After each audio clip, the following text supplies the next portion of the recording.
प्यारे बच्चों, विगत 2 दिनों से हम सभी पद परिचय इस बिंदु पर चर्चा कर रहे हैं। जहाँ पहले दिन किसी भी वाक्य में दिए गए पदों के सामान्य परिचय के बारे में चर्चा हुई थी कि किसी भी पद के कितने रूपों में हम पहचान कर सकते हैं। तो कल उसके उदाहरण दे करके और ऐसे 2 वाक्य कल लिखे गए थे और उस वाक्य उन दोनों वाक्यों के समस्त पदों का परिचय भी हम सब ने दिया था, सीखा था। आज फिर से हम उसी क्रम को आगे बढ़ाएंगे और आज तीसरा एक वाक्य लिखा जाएगा और उसमें भी जितने भी पद हैं उन सब का परिचय हम देने का प्रयास करेंगे। तो आइए अब बात को आगे ज़्यादा नहीं ले जाएंगे और अपनी मूल बात पर आते हैं। तो सबसे पहले यहाँ वाक्य लिखा जाएगा। आज का वाक्य है,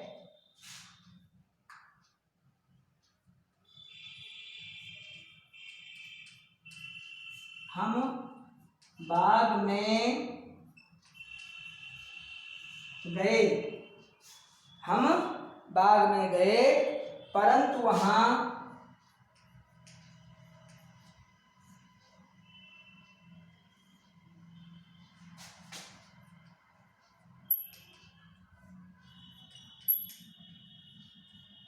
कोई आम न मिला। ये इसका वाक्य है। अब इसमें जितने भी पद दिए गए हैं, हम बाग में गए परंतु वहाँ कोई आम न मिला, ये जितने भी शब्द हैं ये किस किस स्थान पर बैठे हैं, इस वाक्य में इनका महत्व क्या है, इनका पद क्या है, इसकी चर्चा हम भी एक एक करके करेंगे। तो सबसे पहला इसमें पद है हम।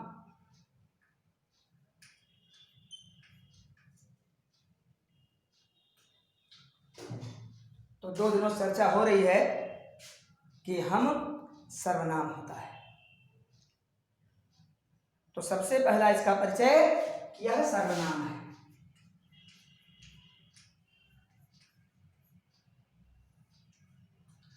अब ये सर्वनाम किस प्रकार का है? निश्चयवाचक है, अनिश्चयवाचक है, संकेतवाचक है या पुरुषवाचक है? तो ये सर्वनाम है पुरुषवाचक, क्योंकि हम अपने लिए कर रहे हैं। हम एक पुरुष हैं, हम एक व्यक्ति हैं, तो यहाँ पर है पुरुषवाचक।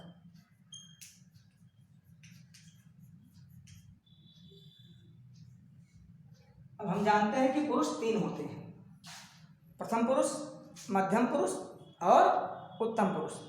फिर वही बात हम अपनी पुरानी बात पर आपको ले जाएंगे, ध्यान दिलाएंगे कि हम उत्तम, जैसे ही हम आएगा, मैं आएगा, तो वह उत्तम पुरुष होगा, अपने लिए सदैव उत्तम पुरुष। तो यहां पर हम लिखेंगे उत्तम पुरुष।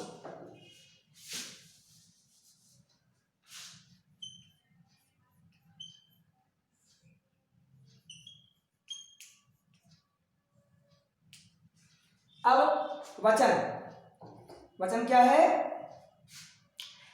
बहुवचन है।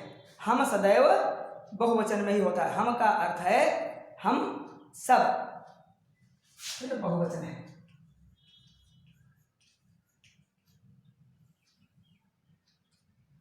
लिंग, क्योंकि गए हमारी जो क्रिया है यह पुल्लिंग की है। यहाँ पर गई नहीं लिखा है, गए लिखा है, इसलिए क्रिया हमारी क्या हो गई? पुल्लिंग की हो गई। तो जब क्रिया पुल्लिंग की है तो कर्ता भी पुल्लिंग का ही माना जाएगा। तो यहाँ पर हो जाएगा पुल्लिंग।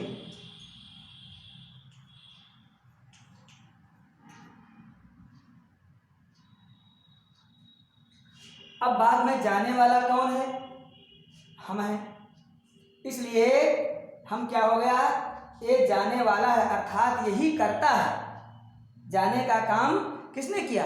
हमने किया, हमने किया। इसलिए हम क्या हो गए? कर्ता हो गए। हम शब्द जो है यह कर्ता कारक हो गया। तो कारक की दृष्टि से यह कर्ता हो गया, यहां कमा लगाएंगे। और इसके बाद में इसमें क्रिया क्या है? गए। तो गए क्रिया है, तो उस क्रिया का भी एक कर्ता है। तो यहां हम लिखेंगे आगे गए क्रिया का कर्ता कौन? हम। तो इस प्रकार से हमने देखा कि हम का परिचय हम सबने इतने रूपों में प्राप्त किया कि हम सर्वनाम है और पुरुषवाचक सर्वनाम है, उत्तम पुरुष है, बहुवचन है, पुल्लिंग है, कर्ता कारक है और गए क्रिया का कर्ता है। यानी जाने का काम कौन कर रहा है? हम कर रहा है। हम के द्वारा ही जाने का कार्य हुआ, तो कर्ता हो गया। ठीक है। अब आगे बात आते हैं, अगला है बाग में।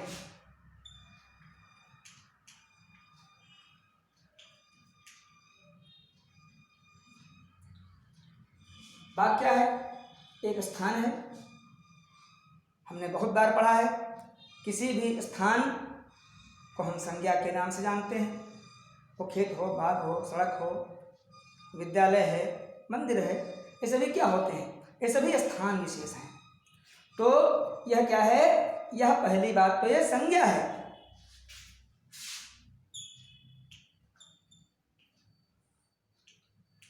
अब संज्ञा में इसका भेद कौन सा है?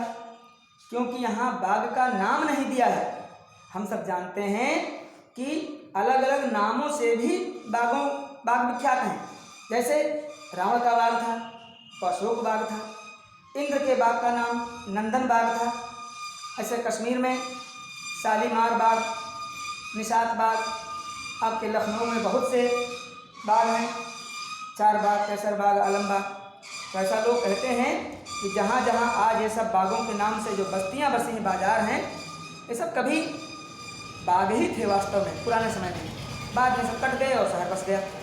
तो लेकिन यहाँ क्या है? यहाँ केवल बाग है, नाम नहीं दिया, किसी बाग का नाम नहीं है, इसलिए केवल बाग लिखा तो जातिवाचक संज्ञा हो गई। तो भेद में क्या है?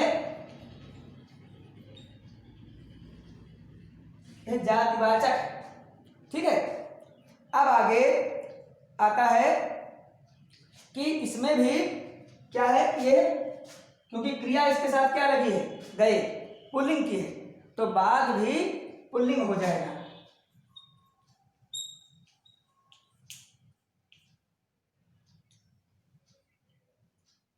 वचन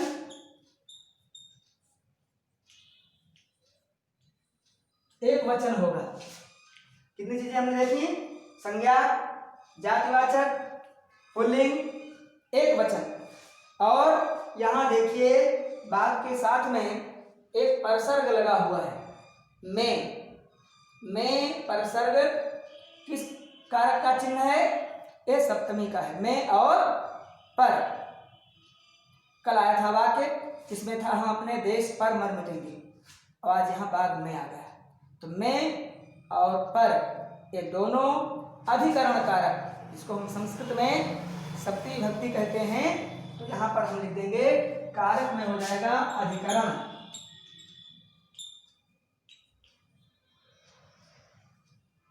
अधिकरण कारक।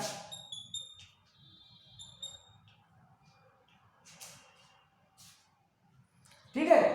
अब आगे है गए।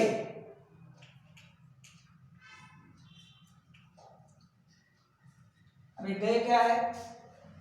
कई बार चर्चा हुई, जितने भी प्रकार के कार्य होते हैं इन सबको हम क्रिया कहते हैं।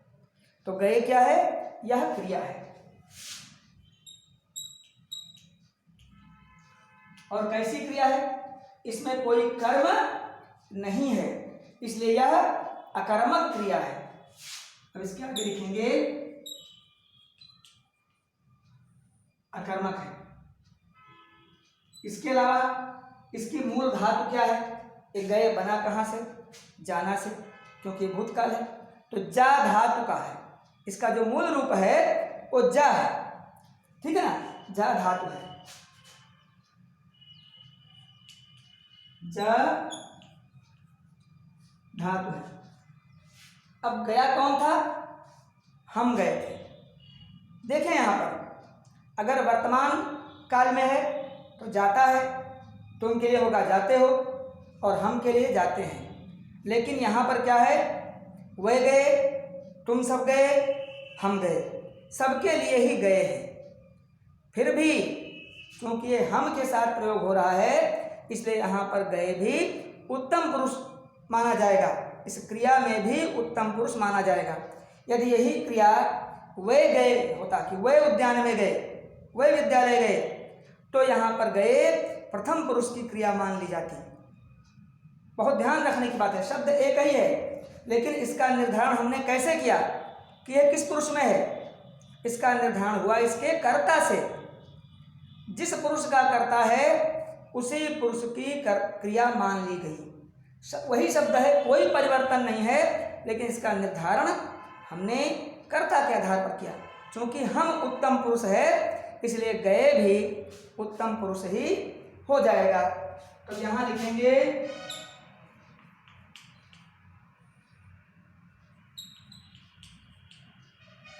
उत्तम पुरुष। अब ये क्रिया किस काल की है? काल भी देखना पड़ेगा, क्रिया में काल होते हैं, वर्तमान काल, भूतकाल और आगे आने वाला भविष्य काल। तो ये गए का मतलब है कि काम हो चुका है, पहले बीत चुका है समय, तो ये भूतकाल की क्रिया है।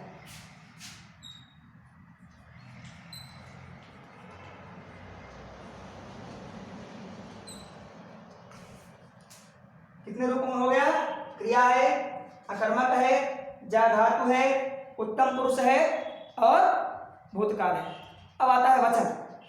तो चूंकि हम बहुवचन है, इसलिए बहुवचन कर्ता के साथ में क्रिया बहुवचन की ही लगती है। यह सिद्धांत है। कुछ ऐसे स्थापित तथ्य होते हैं, कुछ सिद्धांत होते हैं जिनके लिए हमको कहीं भटकने की आवश्यकता नहीं होती है, उनको हम सीधे सीधे मान लेते हैं, ठीक है ना। तो ऐसे यहाँ भी है, अगर कर्ता बहुवचन का है तो क्रिया बहुवचन की, कर्ता एक वचन का है तो क्रिया एक वचन की। तो हमारा कर्ता पहले से ही बहुवचन है, इसलिए यह क्रिया बहुवचन की मानी जाएगी। तो हम यहाँ लिखेंगे गए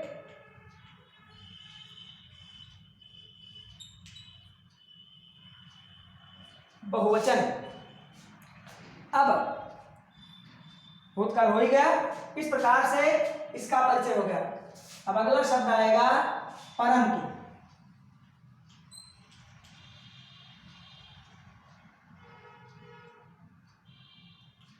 ये परंतु, अब आप देखिए यहां पर ध्यान से, अगर सुभाष को हम पढ़ते हैं, हम बाग में गए परंतु वहां कोई आम न मिला, तो ऐसा लगता है कि जैसे दो वाक्य थे और इनको एक में जोड़ दिया गया है। हम बाग में गए एक वाक्य हो गया, वहां कोई आम न मिला ये दूसरा वाक्य। अगर इनको हम अलग अलग लिखते हैं तो हम बाग में गए, इसके बाद हमको पूर्ण विराम लगाना पड़ेगा और इस तरह से वो एक वाक्य पूर्ण हो जाएगा। दूसरा लिखेंगे वहां कोई आम न मिला, या बाग में कोई आम न मिला। लेकिन जब हमने इसको बनाया, एक में किया, दो वाक्यों को जोड़ करके एक वाक्य बनाया, तो सबसे पहले तो पूर्ण विराम हट जाएगा, गए तक वाक्य पूर्ण नहीं माना जाएगा। और परंतु यह एक प्रकार का जो है योजक शब्द है, जिसको हम कहते हैं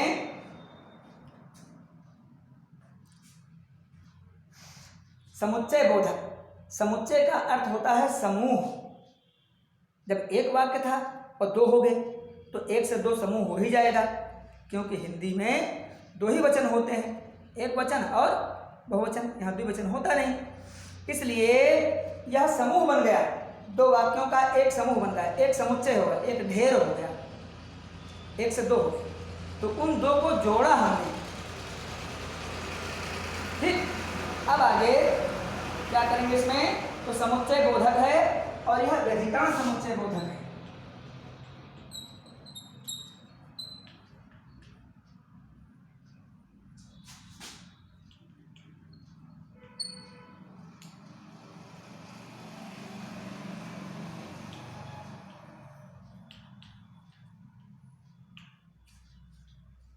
अब अगला वहां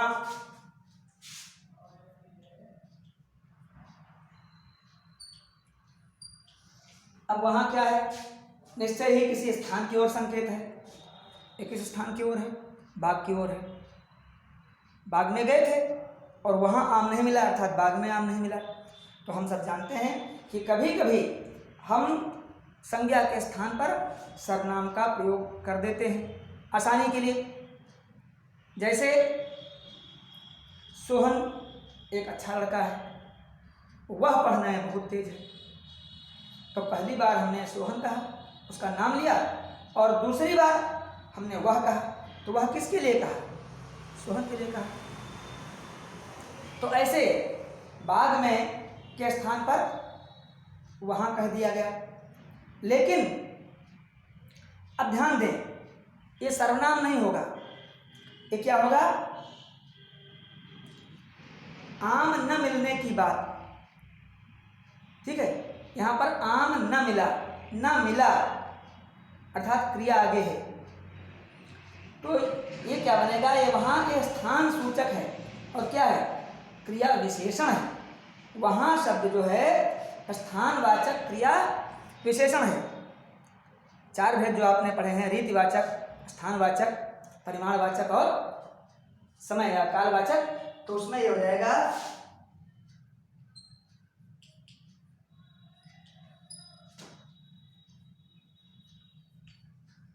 स्थानवाचक क्रिया विशेषण।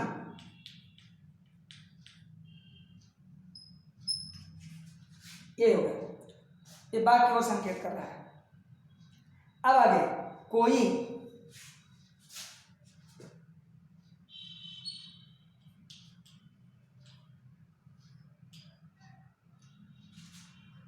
कोई का अर्थ क्या है, अर्थात एक भी नहीं मिला, अर्थात है संख्या की ओर संकेत करता है। तो कोई जो है यह अनिश्चितवाची, अनिश्चित संख्यावाची। आम नहीं मिला है, गिनती है नहीं कि एक नहीं मिला, कि दो नहीं मिले, कि पांच आम नहीं मिले।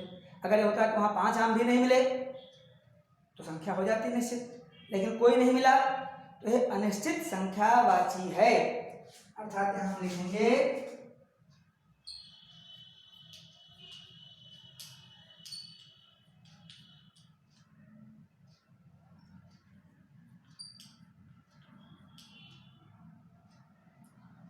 अनिश्चित संख्या वाची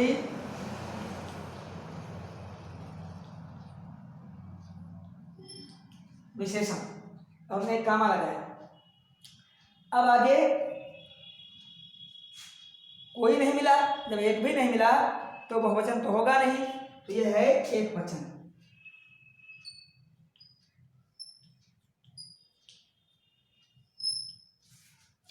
और किसके लिए आया है कोई, आम के लिए आया है। आम जो है यह पुल्लिंग है, इसलिए यह कोई भी पुल्लिंग हो जाएगा।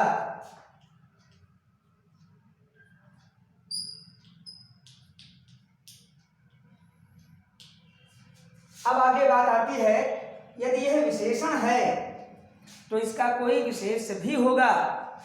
वह शब्द कौन सा है, उसको भी हमको यहां लिखना है। तो वह विशेष है आम। कोई शब्द आम के लिए ही आया है, ये आम की विशेषता बता रहा है कि कोई नहीं है। ठीक है, तो यहां लिखिए आम विशेष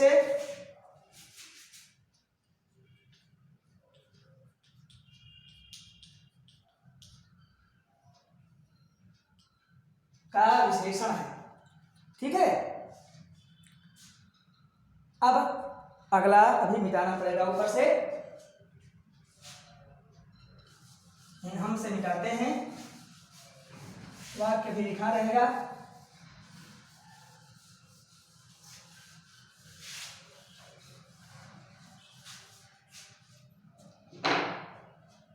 अब देखिए, अब अगला है आम।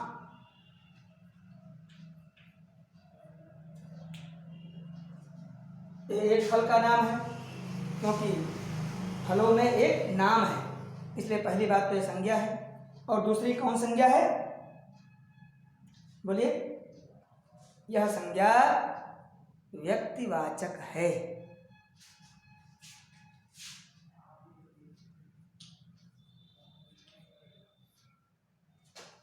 संज्ञा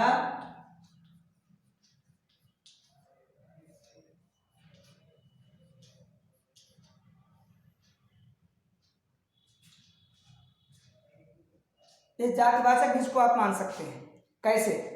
जैसे आमों के कई नाम भी होते हैं, दशहरी आम, चौसा आम, लंगड़ा आम, देसी आम।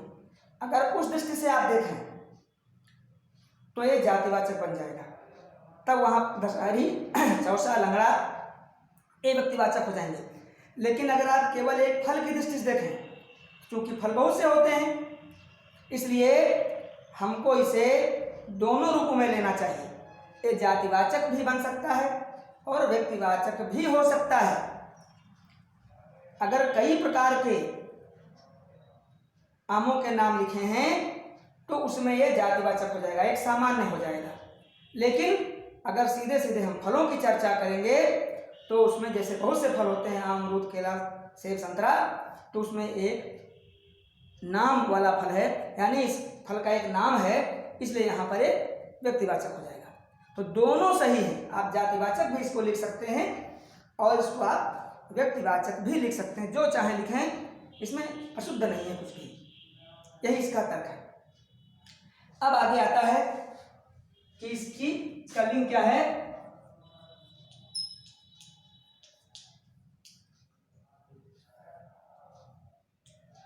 यह पुल्लिंग है, ठीक, और एक वचन है।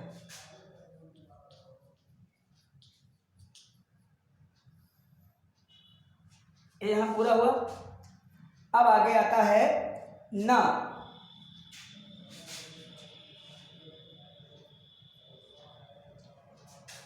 ना देखिए, यह रीतिवाचक क्रिया विशेषण है, क्योंकि यह मिला के लिए आया है। ये मिला से पहले लगता है, मिला एक क्रिया है और उससे पहले उसकी विशेषता क्या है कि नहीं मिला।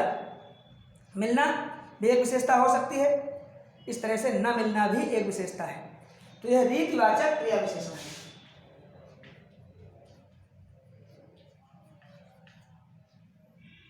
रीतिवाचक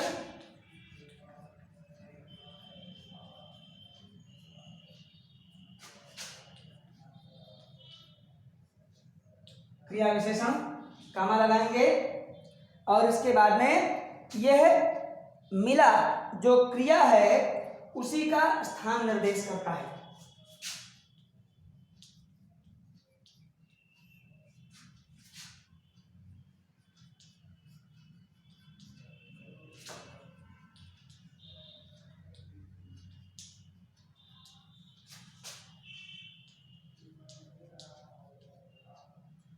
मिला क्रिया का स्थान निर्देश।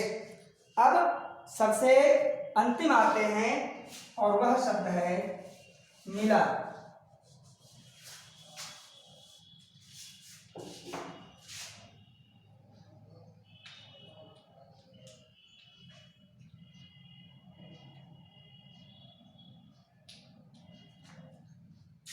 तो मिला क्या है?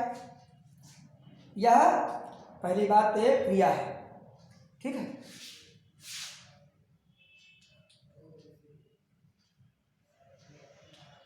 अब क्रिया किस प्रकार की है, इसके पहले आम लगा हुआ है, यानी कर्म है, तो ये सकर्मक क्रिया हो जाएगी।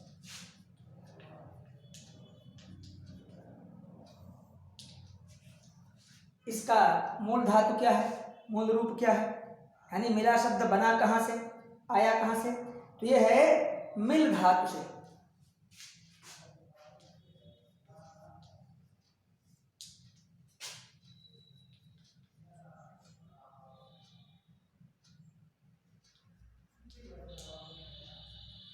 मिल धातु से बना या मिल धातु का रूप, जो आप चाहें समझ लें, दोनों एक ही चीज होता है। अब इसका काल कौन सा है, क्रिया है तो उसका कोई काल भी होगा, तो काल है इसका भूतकाल।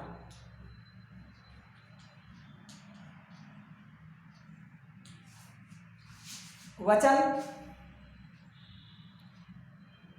एक वचन है,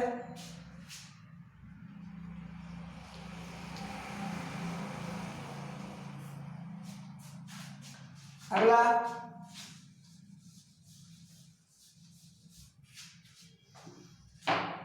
अब है यह वाच्य कौन सा है, वाच्य अर्थात बात को कहने का जो ढंग होता है उसको हम वाच्य कहते हैं। एक तरीका, किसी बात को हम सीधे सपाट ढंग से कहते हैं और किसी बात को हम घुमाकर कहते हैं। वाच्य प्रकरण अगले दिन कभी आएगा तब उसको ठीक समझाया जाएगा। फिलहाल आप समझ लें कि बात को कहने का एक ढंग है। अंग्रेजी में आप लोगों ने पढ़ा होगा नरेशन, डायरेक्ट, इनडायरेक्ट, तो वही बात यहाँ भी है कि सीधे सीधे बात कहना और घुमाकर बात कहना। तो यहाँ क्या है, यहाँ बात सीधे की गई है कि हम बाग में गए और वहाँ कोई आम नहीं मिला, कोई घुमावदार बात नहीं है, इसलिए यह क्या है, यह वाच्य है, कर्तृवाच्य।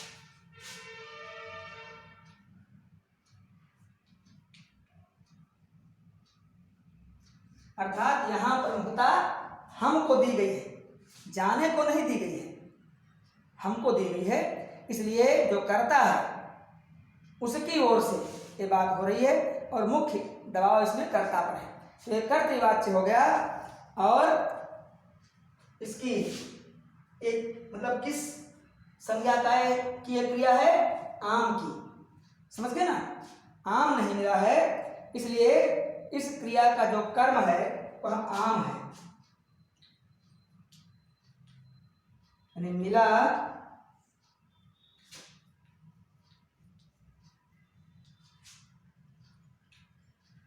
क्रिया का कर्म आम है, या इसको ऐसे लिख लें, आम कर्म की यह क्रिया, दोनों बात एक ही होगी। तो भैया बहनों, बच्चों, आप सबने देखा कि हम बाग में गए परंतु वहां कोई आम न मिला। इसमें जितने भी शब्द थे उन सब का परिचय क्रमशः एक से अधिक रूपों में हम सब ने प्राप्त किया। अभी अगले दिन एक बार और इस पर चर्चा होगी। कल और आज में हमने चर्चा की है उसमें वाक्य में जितने भी शब्द दिए थे उन सबका परिचय दिया गया। अब आगे जब चर्चा करेंगे तो उसमें वाक्य होगा और उस वाक्य में 2 या 3 शब्द रेखांकित किए जाएंगे और केवल रेखांकित शब्दों का ही परिचय दिया जाएगा। इस प्रकार से भी कभी कभी आता है। तो कल का जो अगले दिन का जो अभ्यास होगा वो इस पर होगा कि पुनः हम वाक्य लिखेंगे और उसमें से चुने हुए कुछ पदों के परिचय हम सब देंगे।